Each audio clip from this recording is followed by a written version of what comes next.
अस्सलाम वालेकुम। ज़हर ज़िंदगी ड्रामा जी दोस्तों नेक्स्ट एपिसोड जी तफ़सील सां तव्हांखे कहाणी ॿुधाईंदा हलूं जेका क़िस्त अचण वारी आहे। छा इन में ओठो ऐं रबन हितां निकिरण में कामयाबु थी वेंदा या वरी ओठो रबन रस्ते में पकड़िया वेंदा। सॼी कहाणी ॿुधाईंदा थी तफ़सील सां। पहिरियां इन वीडियो खे दोस्तों पूरो ॾिसो जीअं तव्हांखे सॼी कहाणी सम्झ में अचे ऐं थी सघे त शायद को सो भी लोग यूट्यूब चैनल के ज़रूर सब्सक्राइब कंदा। अगर फेसबुक पेज ते ॾिसी रहिया आहियो त इनखे फॉलो लाइक शेयर भी ज़रूर कंदा।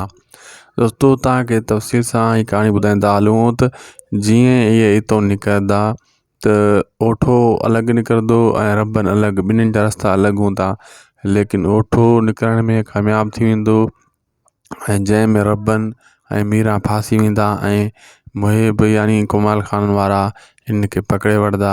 पोइ रबन सां वॾी हालत कंदा, रबन खे अहिड़ो कुटको ॾींदा ऐं इहो सिधो वठी गफ़ार खान जे ॻोठु वेंदा। यानी हू उन्हनि खे कावड़ लॻी वेंदी त हिननि भॼण जी कोशिशि छो कई। ऐं जेको आहे कमाल खान वॾो मतिलबु हिकु तशदुद कंदो रबन जे मथां। इहे 2 क़िस्तनि जे अंदरि तव्हां ॾिसंदव। ऐं जेको आहे रईस गफ़ार खान फ़ैसिलो करे हू ॻोठु छॾण जूं तयारियूं करे रहियो आहे।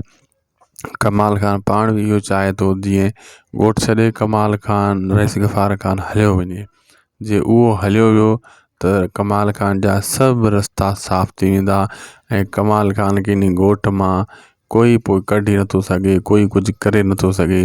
लेकिन रईस गफ़ार खान इहो वेंदे वेंदे भी कमाल खान जे लाइ काई न काई खॾु खोटे पोइ वेंदो। बहरहाल उहो बाद जी ॻाल्हि आहे। नेक्स्ट एपिसोड में तव्हां इहो बि ॾिसंदो दोस्तों त रबन एतबार करे ओठे त इहो क़दम खणंदो, लेकिन रबन ईअं सोचींदो जॾहिं हू पकड़जी पवंदो त बाबा कमाल खान सां ओठो वधि हलियो थी सघे थो, तॾहिं कमाल खान वारनि मूंखे पकड़े वरितो आहे। बहरहाल बुरो हशर थींदो रबन खे, ॾाढो रबन सां विढ़ंदो कमाल खान। इहा नेक्स्ट 1-2 क़िस्तनि जे अंदरि तव्हां ॾिसंदो त इहो हशर इन सां थियण वारो आहे।